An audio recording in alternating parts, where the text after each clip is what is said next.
முக்கியமான வேலை இருக்கு. நான் என்னோட பொண்ணை கூட்டு வெளியே போயிட்டேன்.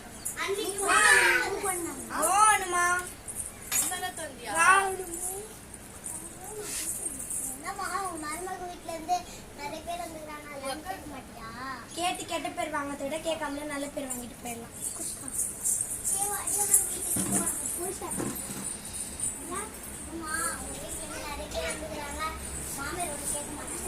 என் மாமியார் நல்லா எதோ கேட்க பேசவே மாட்டாங்க.